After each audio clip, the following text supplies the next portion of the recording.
Straight talk with your host Reggie B. Come on, let's all join in. Free your voice, it's your choice, alright here. Oh, simply straight talk. Yo, it's your girl, Angelique Franklin. I played the character voice of, Angelique. And I'm here to answer some listener questions. First off, I'd just say I'm truly blown away and humbled. I'll be honest, this is the first time I've ever had this type of scenario where people wanted to know about me and kind of like my work and what I do and my thoughts and feelings on sort of a character I play. So this is really cool and it's very humbling, I'm not going to lie. Gotta go crying up on here. So, enough of all of that. Let's get started. Okay, so first answers to a P. Wala. Sorry if I pronounced that wrong. You asked me how I got started in voiceover work. Okay, this is a bit. I did it through an unorthodox manner. And most kind of professionals, long-time professionals who've been in the industry for a long time, probably would find it quite. Oh, what's the word? Just like, ugh. I provide a voiceover services via a freelance website called Fiverr.com, Fiverr.com. And I got into it as just like a random sideline hustle just to earn like a secondary income stream.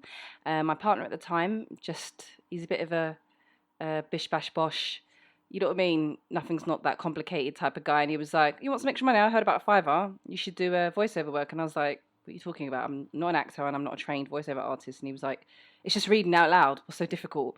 And when he put it like that, I was like, that's a fair point. He was like, you got a good speaking voice. You know, I'm sure people love a good British accent. Just get on it. And that's literally how I did it. I pretty much winged it. That is pretty much how I wing it in life, to be honest. I'm someone who just kind of jumps off the edge of the cliff, kamikaze style, and it's like, woo, I'll figure it out on the way down. And that's pretty much how I learn. There's different ways and avenues you can get into voiceover work. You can take voiceover training courses. You can be an actor and getting into it that way.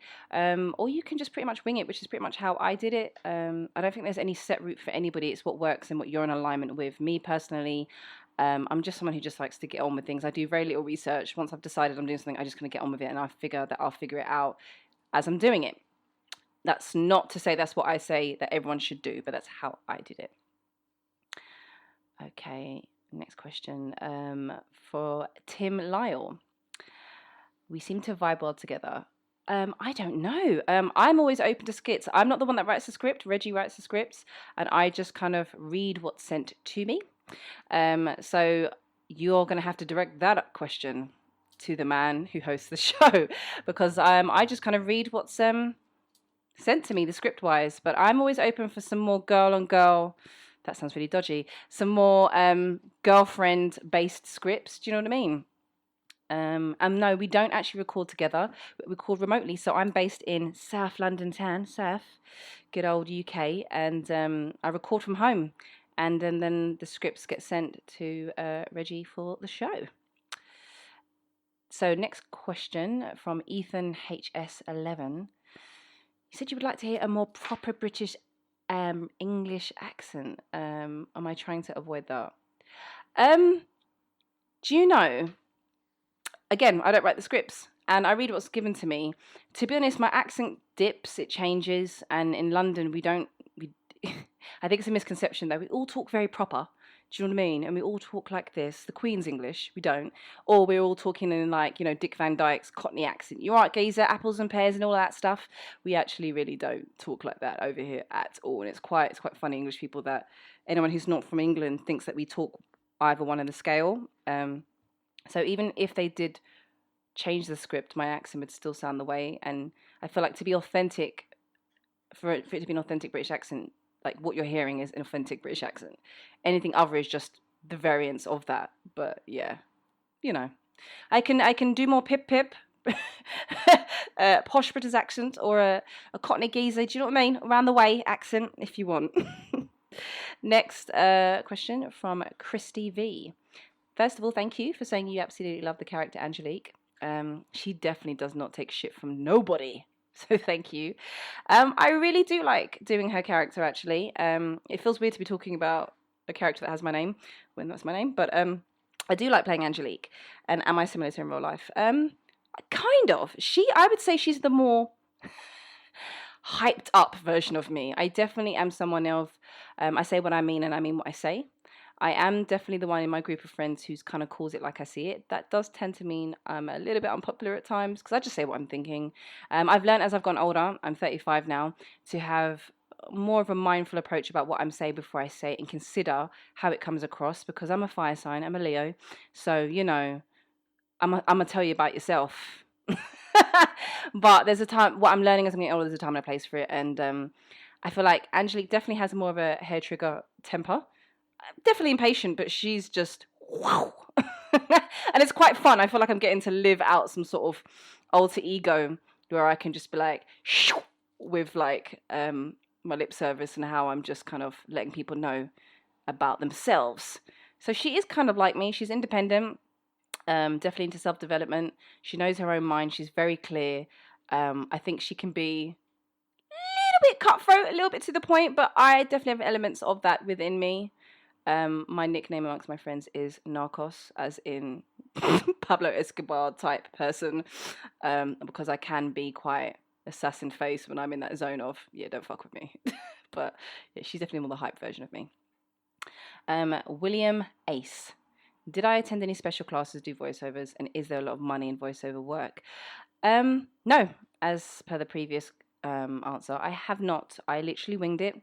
Decided to just get some like recording equipment for my home, and I've just been learning on the go, to be honest. Yeah, I don't have any acting background or anything like that. I just read scripts as they're given to me and kind of go on more instinct, if I'm honest. Like a script is sent to me, and as part of my service on Fiverr, I have to ask what's the tone, pace, emotion they want behind the script, and based on what the buyers tell me that they want, you know what I mean, created in the voiceover, I just pretty much do that. I always provide free versions of the voiceover in different tones and paces, and 9 times out of 10 that I've been doing this for 6 years now, one of those free options always hits the mark, and occasionally I have to do a couple of re-records. But money wise, there's a lot of money in voiceover work, surprisingly a lot, and it's quite cool because you just get to sit on your bum reading a script, maybe from a recording studio, or if you're doing it freelance from home.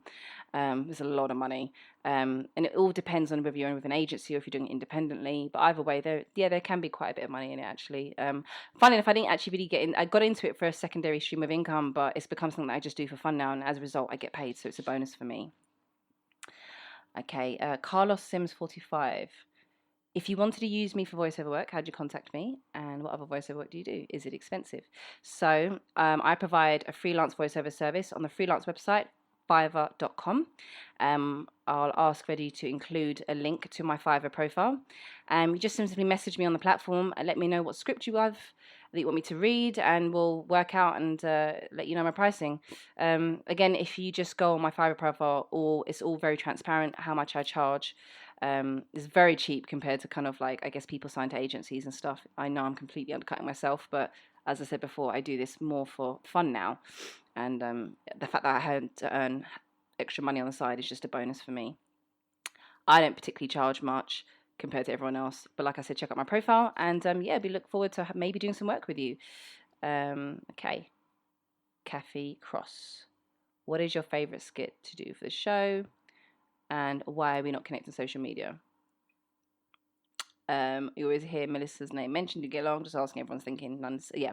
So my favorite skit was season 8, episode 13, titled "Too Many Little Boys and Little Girls." It's where I cussed Reggie for leaving a girl at a festival or from a date, and I just really, really gave it to him.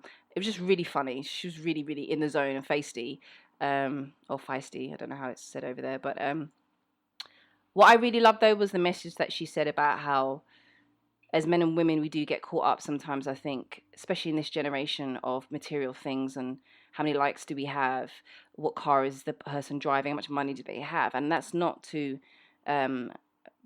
cover everybody with that sort of statement, because there's loads of people that don't apply to that sort of lifestyle role. But it's become a bit of a trend, and I think it's more for young people that are falling kind of susceptible to that way of thinking. And I liked how she pointed out that real men and women know it's about the person and how they make you feel, and valuing them and respect for each other and love for each other. And she just really let Reggie know that you were acting like a little boy. And it was just funny. Yeah. And the fact that she basically, decided to compensate herself with $690 from his wallet for the inconvenience of his ex-girlfriend calling her up and disturbing her date. That just cracked me up, especially because that's something I would definitely never do. So it was quite cool. And why am I not on? Why we're not connecting social media? Again, because we work remotely, so I don't actually know who plays the character voice of Melissa. I'm not really on social media anyway. I'll be honest. If you do want to follow me, I am on Instagram. It's the only pretty platform you'll find me on at Angelique_Franklin. Feel free to follow if you want to. Don't have to. But yeah, I'm not really on social media. Something I've been doing over the last year is just kind of withdrawing from that. I'm not going to lie, I do use it as a stalker platform. It's good to kind of keep in touch with people, see what people are doing, keep in touch with what's going on in the world. But I like to be more present and just experience life off the devices. Next question. Lovely Arbery. Oh, that's quite a nice name. Lovely Arbery. Thank you so much again for saying that I'm really funny and the best. Do you know, I'm open to everything, really. I don't think someone is just all one thing at all one time. So no one's always funny and no one's always serious. So I'm always open to having a variety of types of scripts and scenarios to play and act out in the voiceovers. So yeah, definitely. I think it's nice to give her range, because human beings, we have range. We're not all one thing. And when are we going to unleash Angelique on the Guy James? Yeah. Oh, I'm itching for that. I'm down with the listeners. Let's see what that script was saying, because I think she would unleash hell. Ooh, James ain't ready. He is not ready. She really does not like him. I think he's just a bit of a sad example of what a poor man looks like and acts like. It's not all men act this way, you know what I mean? But yeah, she don't like him.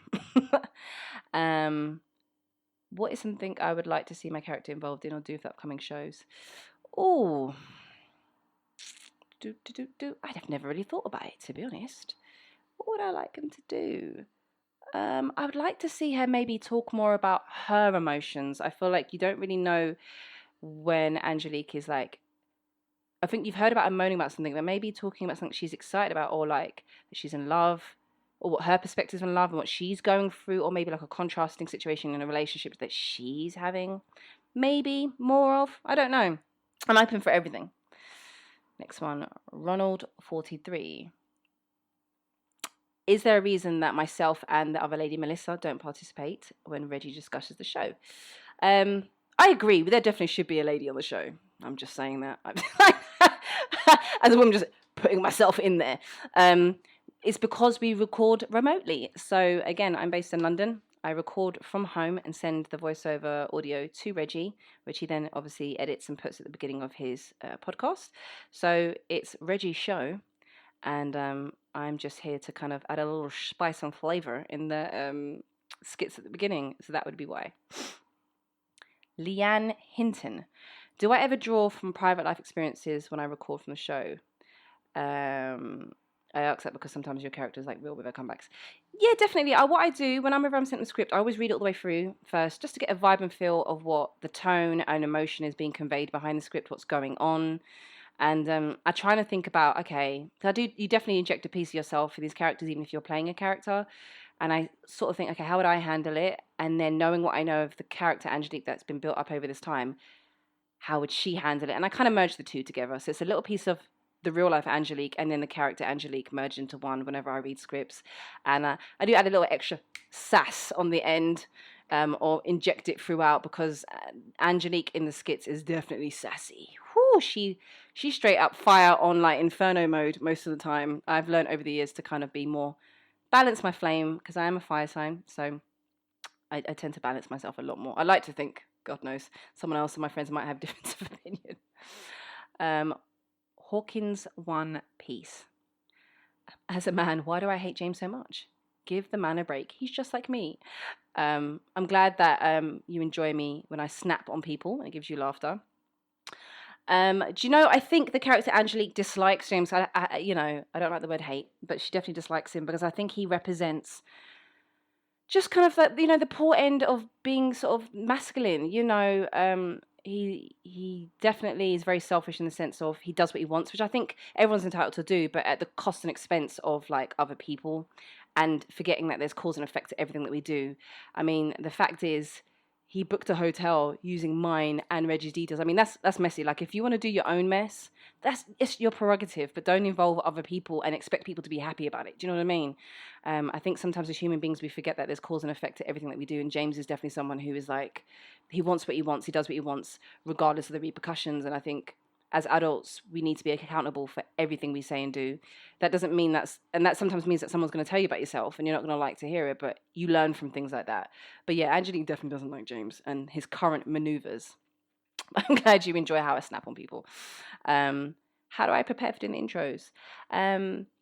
To be honest, they just send me the script. I read it and I see their emotion and the story behind the script, and I just think about how I would feel in the shoes of the character Angelique, what sort of energy and how would I talk and approach the other characters in the script, and then just kind of take it from there, if I'm honest. Do I do other work that people go? No, I don't. This is actually the one sort of type of work that I do, so it's quite cool actually. I'm freelance and independent, so this isn't a full-time thing I do with voiceovers. So no, I don't have any other work that people could follow, I'm afraid. Taylor97, love your accent. Where are you from? Single guy. Thank you very much. My accent, I'm British, from South London, as we say over in good old Blighty. I'm from South London, darling. And yeah, that's just my accent. My accent's a bit of a cross, to be honest. Over here, I would be considered quite well spoken for someone based in South London. There's usually more of a you get me accent over here. You get me family. Not everyone, so I don't want to paint everyone with that same brush, but yeah, from South London. My parents, so I'm Black British, so my mum is half Indian, half Black, and she's from the island of Mauritius, and my dad is half Chinese, half Black, and he's from Jamaica. So I'm a bit continental, as I like to call myself, but I was born and raised in Britain with Caribbean values at home. And how long have I been doing the show for? Oh, do you know? I don't know. Definitely like a year and a half, maybe longer, possibly 2. I don't know. Time flies when you're having fun. Joseph M3, I'm so fun. Thank you for saying that I'm really funny, and that Angelique is your favorite character. Chime in on female topics. Sorry, I'm reading the question as I'm answering it. Yeah, I feel like I agree. I'm always open to anything. I feel like I've said this before, but I'm definitely open to anything, and I feel if the listeners want to hear more about female perspectives and female kind of issues that surround us being women, definitely, I feel like that would be quite cool. But I don't write the scripts. Reggie does, so aim that question at him. Yeah, and if it's something we'll be doing in the future, again, Reggie, well, yeah, you hear the listeners. I can't answer this one. Susanna Combs. That's, again, very honoured that you would say that listening to my character makes you want to get back into doing voiceover stuff. I do kind of have the flexibility, actually, to be honest, to kind of add my little kind of odd word or slight sentence change in how I express the script. Because I feel like it needs to be authentic more that way. Because I feel like if I've read the word for word, you can deliver it that way, of course. But I feel like if you add your own injection of kind of real human touches, that's what people connect with. And from a listener perspective, or like, for instance, if you're watching a movie, that's the human element in movies, as much as it might be a fantasy made up scenario story, is what people actually connect to. So thankfully, Reggie does give me kind of creative freedom to kind of add my little pizzazz here and there. Dominica 2 Miles, apologies if I didn't pronounce your name right. After I record, do I go back and listen? No, I don't. I don't. Oddly enough, it's not that I hate my voice. I just don't really want to hear it. I hear it all day long when I open my mouth. And I think I'm quite settled in the character of Angelique now that she's kind of like putting on a pair of old slippers. I know who she is, and so it's quite easy for me to slip into her. And I said this before in a different question, but I always record 3 versions of the script at different tones and paces and styles, so there's variety for Reggie to choose from. And And again, thank you for saying that you appreciate the strong representation that Angelique's character gives. And that, again, that I put a smile on your face after a hard day. I think that's your particular question really touched me. I think you don't really realize sometimes the effect or impact you have on people, especially in this day and age of technology. We're all very isolated with our phones, especially with COVID right now. And there's a lot less human interaction and connection. And it's quite beautiful to think that something that I've recorded from my home with my cat on my lap has made someone feel good. I think that's all we really want to do as human beings, is make someone feel something, especially hopefully on the positive end of the scale. So if that's what I've done, then it's a good day. So yes, you're most welcome, and thank you for saying that. Next question, lovely soul. I think it's time to do something where we can see you all. That would be cool. But logistically, I don't think that would work, as I record remotely from my home in South London. But I'm always open to anything. I'm always open. But again, this is not my show. This is Reggie's show, and I'm just honored to kind of be part of it and create some scenarios and fun skits for you guys to enjoy. At Marcy Dream. I don't offer any voiceover training. I'm a freelancer and I pretty much winged it from the start. I've got no kind of training background or professional voiceover training or acting background. I pretty much just kind of ordered like some home recording equipment, created a profile on the freelance site Fiverr.com, and just winged it ever since. And I'm still winging it. But I think I've been doing this for 6 years now. I'm very proud that I'm a level 2 seller on Fiverr. I've got over 500 plus 5-star reviews, and I've worked quite hard at it, just sort of paying attention to the feedback given to me from buyers, whether it's regarding the recording quality or the style and tone and delivery of my voiceovers. I'm a fast learner, and I pay attention to feedback because I feel if you're going to go into this, you have to leave your ego and emotions to the side and learn to listen to feedback. And that's the one advice I would say. And I feel like that applies to everything, to be honest. But you definitely have to learn to not take feedback personally, and take the lessons from it and apply it and evolve and learn. And that's kind of an ethos I have for life, if I'm honest. I'll be open to having someone else join in the intros. You'd have to ask Reggie. That is out of my creative spectrum. I get given the scripts, I read them, and y'all get to enjoy them. But that's it. Guys, thank you so much for your questions. It's been an honor. I look forward to maybe interacting with you guys via more questions in the future, possibly. But until then, you all have a good day, and I hope you continue enjoying listening to myself, Melissa, and Reggie on the skits. Peace.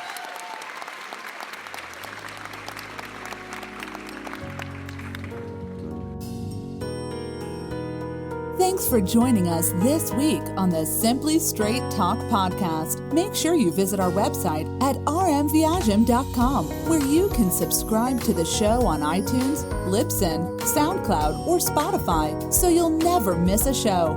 While you're at it, if you found value in the show, we'd appreciate a rating on iTunes, or if you'd simply tell a friend about the show, that will help us out too. Thank you, and see you next week.